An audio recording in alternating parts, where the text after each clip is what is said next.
50 ভিতরে দিয়ে ভাগ করলে কত হয়? 3 থেকে 39 না? 39 আর কত থাকে? 10 টাকা আলাদা ভাগ করে দাও। 49 ভিতরে দিয়ে ভাগ করলে ভাগশেষ 10 থাকে, 10।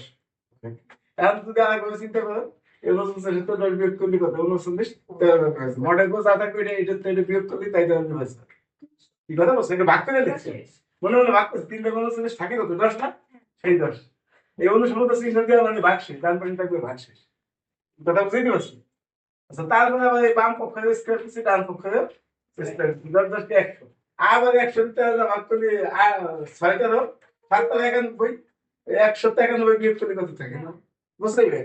এখন না সব বুঝবা। আবার এর স্কয়ার, এটা হলো 4, মানে না, আবার এর স্কয়ার করলে কত হবে?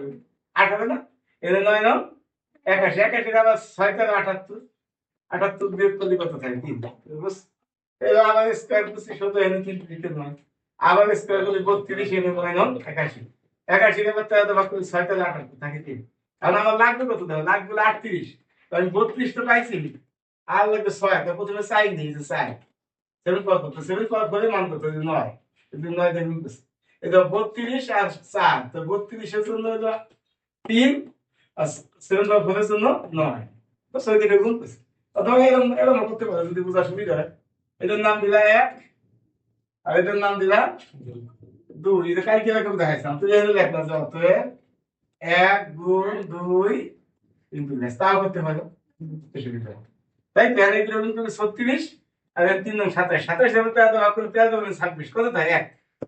কথা বুঝছো? এখন আবার বলছি কি, এটা 7 স্কয়ার দিয়ে গুণ করছি, তো 7 স্কয়ার মান কত হয়েছে? আমি বুঝি 10, ওই 10 বসে গেছে।